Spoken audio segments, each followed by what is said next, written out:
Now, your Storm Track forecast first, sponsored by Kansas 811. Windy conditions continue to push across northeast Kansas this evening. Here's a live look outside our Lawrence cam. The flag blowing in the wind. Wind gusts being reported 20 to 30 miles an hour. 23 in Manhattan, 43 miles an hour. Still hanging out near Concordia. This is bringing some wind chill concerns to northeast Kansas. How cold will it be tomorrow morning? That's coming up. Working for you.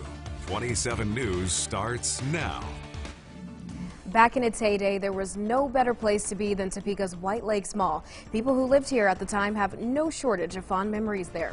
I mean, we liked everything. It was just the place to go.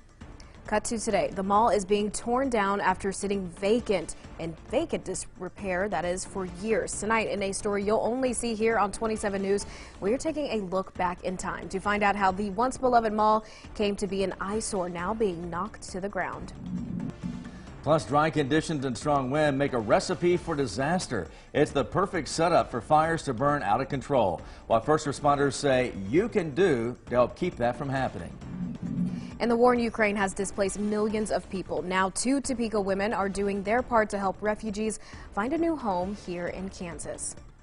This is where we begin tonight. Good evening. Thanks so much for watching our Thursday edition of 27 News at 10. I'm David George. And I'm Mackenzie Davis. Tonight, 27 News reporter Kelly Peltier spoke with the pair of Topekans virtually who are helping the refugees. Now, since they are at the Mexican border right now, she joins us live in the studio to share their journey. Kelly.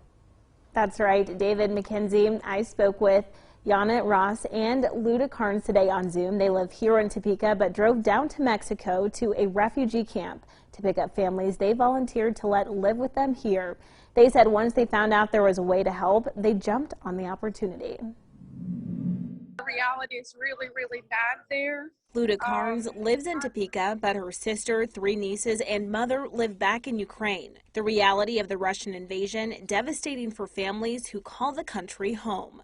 I heard about this little town not far from Kiev where Russian troops came in and they just murdered civilians and women and children, and it was awful. And so we knew that we really have to do something to help our families. Carnes and her friend Yana Ross, who also lives in Topeka, decided they couldn't stand by. They bought them flights from Ukraine, loaded up on a 15-passenger van, and traveled to this Ukrainian refugee camp in Tijuana, Mexico to meet them. Yana showed me around the camp.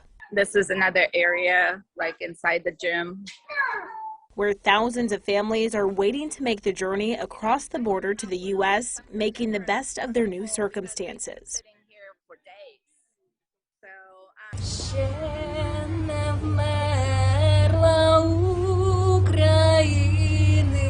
Yana's friend from college, her 2 children and mom are coming to live with her in Topeka. She details how hard it's been since the war started more than a month ago. It's heartbreaking. She has a 4-year-old and 7-year-old, and they need school.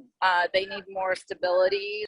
You know, the regular life is just so hard, like not to be able to do regular things. Ross says they're focusing on safety and being together in the U.S. It's been a challenge for them. I mean, it's not an easy trip to take, but it's hope.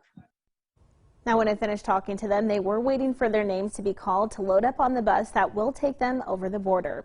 They'll then load up everyone on the van to bring them back here to Topeka and get them assimilated to their new life. Working for you, Kelly Peltier, 27 News. Kelly, we certainly appreciate that, and refugees like these families are being provided humanitarian parole from the Department of Homeland Security. It allows them to temporarily enter the U.S. and then apply for employment authorization, but it is not a way to lawfully immigrate. Now, refugees are now settling in the United States as Russia's invasion into Ukraine hits 6 weeks. This evening, President Joe Biden announced additional weapons will be sent to Ukraine. $100 million of weaponry aid was approved earlier this week. Russia was suspended today from the United Nations Human Rights Council, and then Russia immediately quit after being voted out. And get this, just today, the rock band Pink Floyd announcing it will release a single in support of Ukraine. The song is called Hey, Hey, Rise Up, and it comes out tomorrow. It is the band's first new music in 28 years.